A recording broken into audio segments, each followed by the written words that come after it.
Hey guys, Twigs here. So we're going to be covering the Pridewin tier list right out of the gate for Wuthering Waves.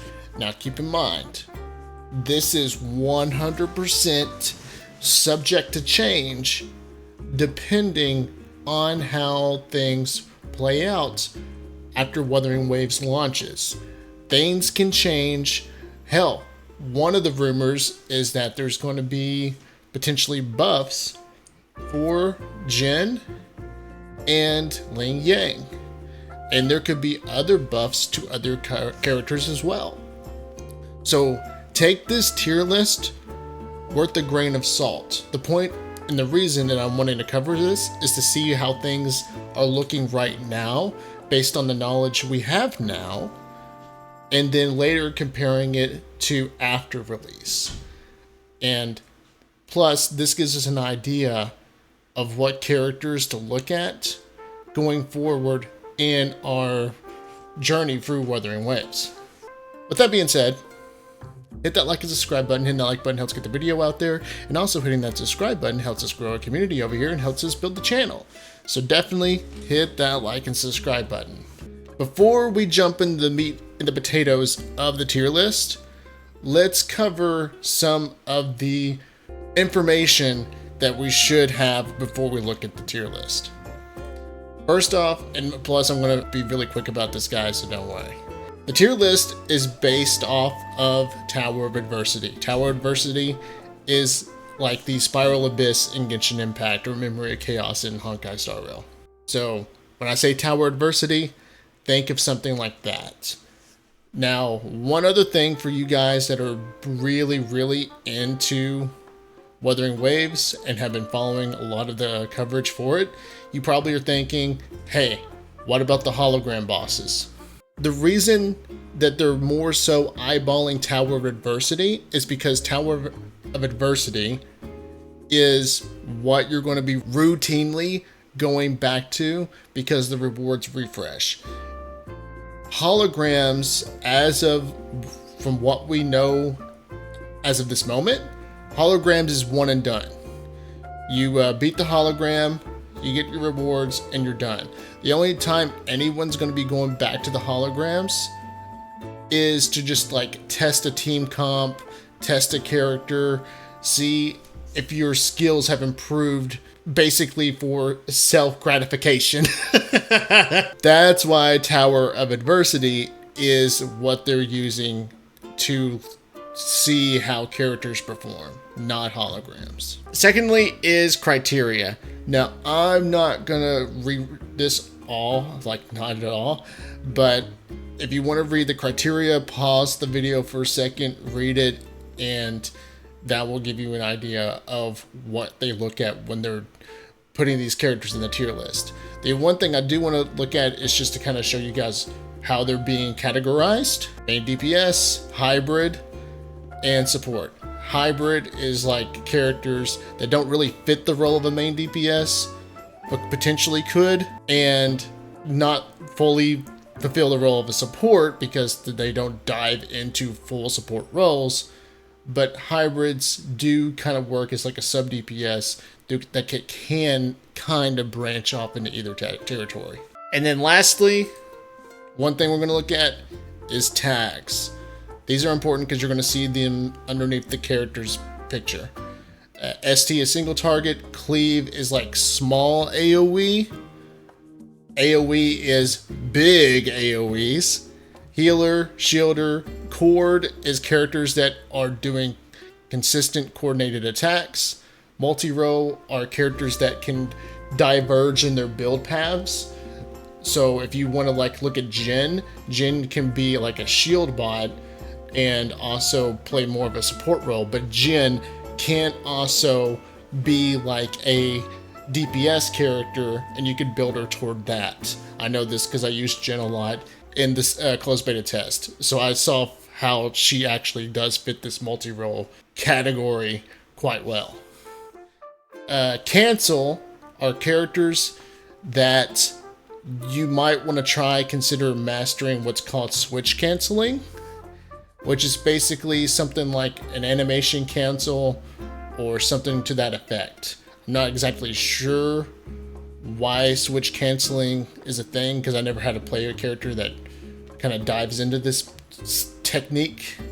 So if you guys have more knowledge than me, definitely go to the comments down below. Ult is basically characters that are really reliant on their ult. If they are not in their ult state, they could feel lackluster.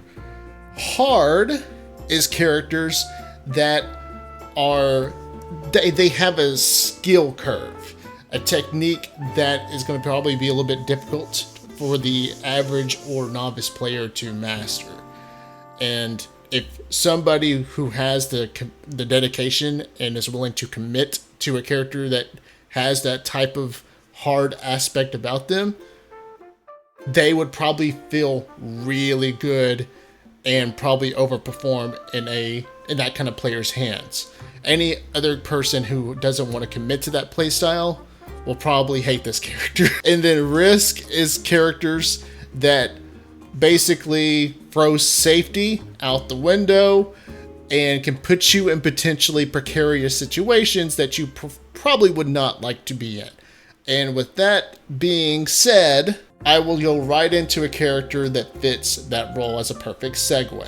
Dajin. Dajin is a really good character, and based on things that I've heard, things that I've seen for myself, because I also played this character a little bit in the closed beta test too, she is really cool and can be fun to play.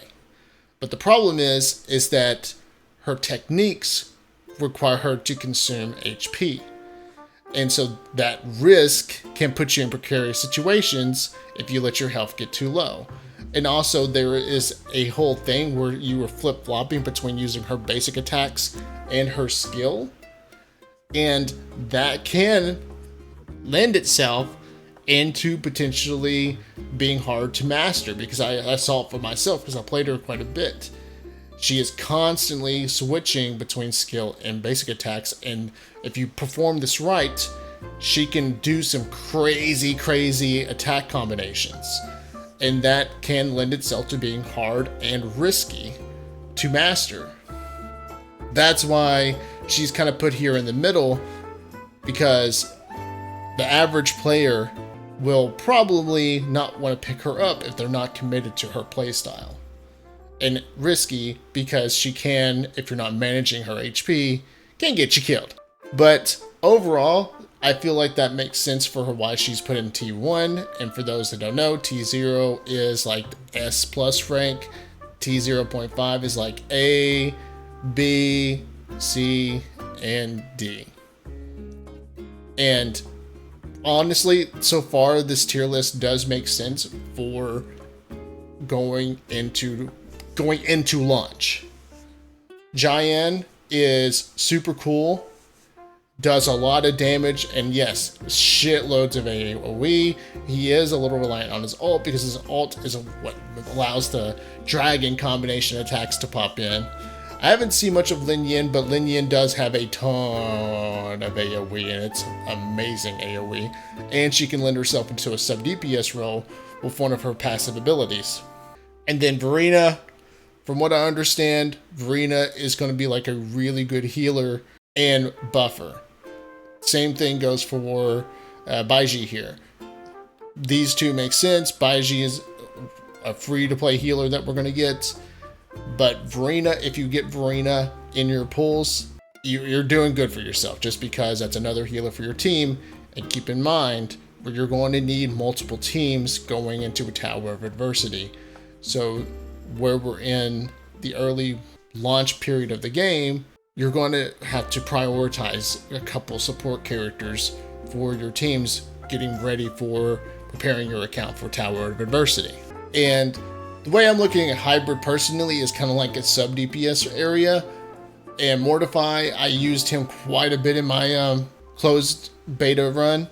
Mortify was a great sub DPS. I loved his coordinated attacks, about how he came in, send his like little dragon phoenix attack, and then whenever he popped out, you still got more of that damage with his coordinated attacks. So really good sub DPS character with Mortify. Now, I did not get really much of a chance, actually no chance at all, to play with Calcaro and Encore, but I did watch other content creators play Calcaro and Encore.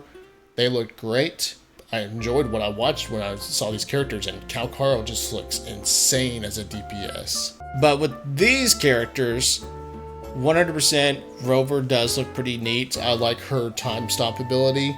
That can probably get you out of some little iffy situations and gives you more moments to allow you to do some more DPS. Sanhua, I actually really enjoyed playing as Sanhua. I liked her playstyle of like creating icicles and then using her charge attacks to break those icicles and do more damage. That I thought that playstyle was kind of fun. This is where it kind of hurts. I love Jin's playstyle. I loved her AoE. I loved her shields. I actually liked kind of leaning into potentially a DPS role with Jin. So this kind of hurts me. I don't know why. I would at least say, hey guys, come on, can you put her up here with Rover and Sanhua? Why do you gotta do Jin like that to me? And then Yang Yang, I kind of don't understand why Yang Yang is in the support role. What? I mean, I would expect her more in the hybrid for sub DPS, unless there's just something I'm not putting together here, because she lends herself into potentially being kind of a DPS, but I would actually use her more as a sub DPS. That's actually how I used her with Jin here in my closed beta test 2 run. I used Jin as kind of my shield bot / main DPS, and then would have Yang Yang do coordinated attacks and switch out to do her sub DPS abilities, and then go back to doing damage with Jin. I don't understand why Yang Yang is in support. If you guys have an idea, definitely head down in the comments below and let me know why Yang Yang is in support. I find this a bit odd. Alto, this kind of surprises me, because Alto's abilities and attacks look so cool. Like, they look so fun to use. But I'm guessing that because he's single target, maybe that role is so niche that it puts him in tier 3. That's my only guess. That is literally my only guess, is that whole single target thing is making him fall into a niche category. And then I do not know how to say her name. I'm just gonna call her Tao for now. Tao is healing shields, and I'm assuming, because I never played her. I didn't get to play her in the closed beta test 2. Granted, I got her, but I just didn't have time to play her. I'm assuming that she just doesn't do enough support as Baiji and Verena, and that's why she falls down in tier 3. Which is kind of sad. But that's my guess, is why she's down in tier 3. As for Chixia, it makes sense. Other main DPSs are going to go above and beyond her, and these make sense. Jian is nuts. Calcaro and Encore are 5 stars. Granted, you got Ling Yang here, but I saw these guys. These guys look nuts. Donjin can be insane in the hands of a right player, so Chixia is just going to fall behind these characters, and it makes sense. Ling Yang, on the other hand, Ling Yang's problem is that his playstyle makes him either a love or hate character. Think of Xiao from Genshin Impact. Xiao from Genshin Impact is literally love-hated for his playstyle. People love Xiao because of his playstyle, and people like me hate Xiao because of his playstyle. Ling Yang is in the same boat, is because when he pops his ult, if I remember correctly, when he pops his ult, he starts doing a lot of aerial attacks. And if you are in a boss scenario and notice that he lends himself to single target, the bosses are going to juggle the shit out of you because you're up in the air. And always being up in the air more than likely puts you in precarious situations. So honestly, that should actually put you... He should have Risk probably underneath of his name too. And honestly, and this is going to segue into another thing I want to talk about in this video, which is 5 stars I'm looking at in this chart. For me, like I said in my last video, when I was going over the live stream, I am eyeballing Jin and Kalkaro. These characters I want over everything because I like Jin's playstyle. I liked her shields. She was fun to use. Kalkaro looks insane. And this is another reason why I want to get Kalkaro, is because I plan on getting Yin Lin. Yin Lin and Kalkaro are going to make a perfect pairing because she buffs electro damage. So that's just going to go great with Kalkaro. If I get Encore in my first 5-star with the beginner banner, it's not going to be the worst thing in the world to me. I can make it work. If I get Verena, it's not going to be the worst thing in the world to me because I'm going to need support characters. I'm going to need healers. Makes sense. I will take the Verena. But if I get Ling Yang, I am going to probably reroll. Ling Yang is a dead drop to me. Like, you are putting a pile of shit right in front of me, and I have no use for it. What am I going to do with a bag of shit? So, this is the worst case scenario for me in my beginner banner. I'm not going to be happy about it. And that's why I'm considering re-rolling if I get Ling Yang. So, for me personally, hell yes, okay, fuck my life. And then I'm probably going to go for a Donjin on the Jiayan banner just to get a copy of Donjin and maybe a Mortify. And then I'm going to stop pulling on Jiayan's banner and save my pity for Yin Lin, because I believe Jiayan's banner's first. So that's where I'm at, and that's what I see this with this chart. I think it's a really good tier list, but keep in mind, like I said in the beginning of the video, this is 100% subject to change based on how things look past launch. Like I said, there's rumors that characters are getting buffed. There is potentials for players finding new ways to use these characters, and that can shift the perception of the meta and how this tier list looks going forward. And also keep in mind, no brainer, new characters are coming out down the road. This 100% can have an effect on how this tier list will play out.